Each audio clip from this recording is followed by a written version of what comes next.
안녕하십니까. 넥슨 게임즈에 대해 세미나를 진행하게 될 리서치 팀 박승재입니다. 다음과 같은 순서로 발표하겠습니다. 넥슨 게임즈는 2021년 12월 16일 넷게임즈와 넥슨 GT의 합병으로 설립된 기업입니다. 일반적으로 넥슨이라 하면 메이플이나 던파를 생각하실 겁니다. 하지만 넥슨 코리아와 넥슨 게임즈는 다른 회사입니다. 넥슨 게임즈는 서든어택과 넥슨의 모바일 게임을 관리하는 회사이고, 메이플과 던파 매출은 넥슨 코리아로 잡히기 때문에 해당 게임이 투자 포인트면 도쿄거래소에 상장된 넥슨 재팬에 투자해야 합니다. 넥슨 게임즈의 주요 작품은 블루 아카이브, 서든어택, 히트2, V4가 있습니다. 저는 기업을 열심히 공부해도 내부자보다 정보가 적기 때문에 전체 산업 중 저평가된 산업을 찾고 해당 산업의 주도주를 찾는 탑다운 방식을 선호합니다. 최근 2년간 게임주는 극심한 부진을 겪고 있었습니다. 코로나로 인해 게임은 비대면으로 즐길 수 있는 엔터 산업으로 부각되며 폭발적인 양적 성장을 경험했습니다. 하지만 그 과정에서 개발 원가가 크게 증가했고, 세계적인 경기 침체로 게임 시장이 쪼그라들었음에도 불구하고 한번 오른 개발 원가는 좀처럼 떨어지지 않아 개발사의 실적 악화로 이어졌습니다. 하지만 최근 게임 산업에 새로운 돈이 들어오기 시작했습니다. 최근 대두되고 있는 생성형 AI의 등장은 게임 산업의 새로운 먹거리이자 강력한 원가 하락 압력으로 작용하고 있습니다. 코인 역시 게임 산업을 필요로 하고 있습니다. 게임사들은 이러한 요구에 응하여 게임 전문 블록체인에 검증인으로 참여한 상태입니다. 마찬가지로 AR, VR도 컨텐츠가 필요한 상황입니다. 게임에 소극적이던 애플도 비전 프로의 출시와 함께 게임에 대한 지원을 강화하고 있습니다. 애니메이션 산업 역시 게임 산업과 융합되는 중입니다. 디즈니의 이번 투자는 정해진 영상을 재생하는 애니메이션 회사에서 벗어나 고객과의 상호작용이 이루어지는 회사로의 전환을 암시합니다. 저는 게임 산업 중 서브컬처 산업을 주의 깊게 보고 있는데, 확률 기반 수집형 게임이란 특성 덕에 이용자들이 높은 충성도를 보이며 1인당 매출 역시 타 게임에 비해 4에서 100배 이상 높습니다. 또한 2차 창작과 IP의 대중화로 인해 지금의 서브컬처는 단순히 마이너한 장르가 아닌 강력한 성장을 기대할 수 있는 산업이라 생각합니다.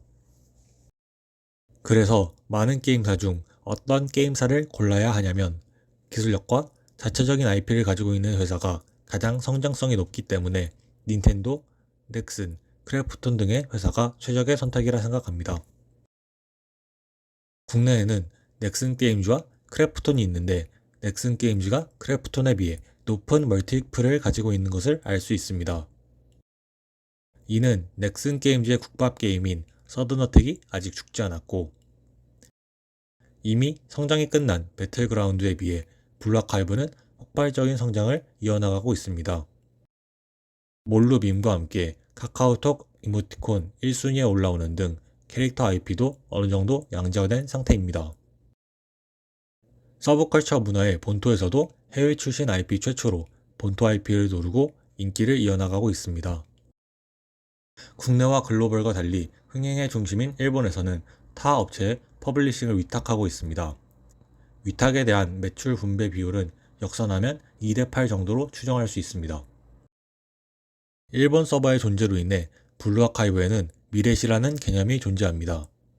일본 서버가 한국과 글로벌 서버에 비해 9달 정도 빠르게 출시했는데, 이 때문에 일본 서버 유저 수와 매출을 참고하면 N개월 뒤 한국과 글로벌 서버의 유저 수와 매출을 예상할 수 있습니다. 특히 작년 2.5주년 이벤트에서 일본 서버는 역대급 매출을 올렸었는데, 올해 2월부터 한국과 글로벌 서버에서도 동일한 이벤트를 진행합니다.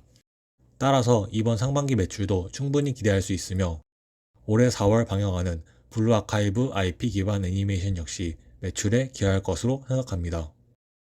넥슨 게임즈의 신작 퍼스트 디센던트 역시 스팀 위시리스트 9위에 오르는 등 기대를 모으고 있습니다. 게임 회사는 두 가지 분류가 존재합니다. 첫 번째는 향후 신작이 회사에 지대한 영향을 미치는 경우이며, 두 번째는 현재 서비스 중인 게임이 더 중요한 경우이고, 넥슨 게임즈가 여기에 해당됩니다. 따라서 당사의 밸류는 신작에 대한 프리미엄을 제외하고 시장 가치와 비교해야 합니다. 이번 투자의 핵심은 바닥에서 회복 중인 산업을 공략하는 것입니다. 올해 중 시프트업 상장이 계획되며 서브컬처 게임에 관심이 집중될 것으로 기대하며, 일반적으로 게임사의 신작 출시는 신작 기대감 소멸로 주가 하락을 동반하기 때문에 목표 투자 기간은 최대 6개월로 설정했습니다. 첫 번째 투자 포인트는 애니메이션 방영입니다. 오른쪽 차트를 보면 애니메이션 방영 시기에 유저 수가 크게 증가한 것을 확인할 수 있습니다. 매출 추이도 애니메이션 방영월에 3배에서 5배 증가한 것을 확인할 수 있습니다. 따라서 블루아카이브도 큰 폭의 매출 증가를 기대할 수 있으며, 이때를 수익 실현 타이밍으로 잡을 수 있습니다. 올해 중 승리의 여신 니케 개발사인 시프트업 상장이 계획되어 있는데, 현재 증권사에서 평가하는 시프트업의 시총은 3조 수준입니다. 올해 시프트업 매출을 추정해 멀티플을 뽑고 해당 멀티플을 기준으로 당사의 밸류를 진행했습니다. 미래시를 통해 넥슨 게임즈의 매출을 추정하면 올해 2,760억 정도의 매출이 발생하며, 시프트업의 멀티플로 상승 여력을 추정하면 PER 기준 60%, BSR 기준 260%가 나옵니다.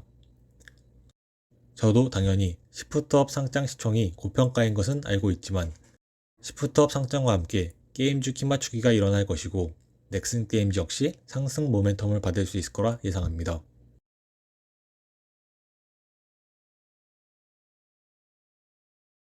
서브컬처 게임은 시즌에 따라 매출 발생이 매우 불안정한 특징이 있는데, 블루아카이브는 안정적인 운영을 장점으로 타 게임 유저를 흡수하는 방식으로 성장해왔고, 니케의 성장이 흔들릴 때 같은 방식으로 유저를 흡수하며 당사가 주목받을 가능성이 높습니다.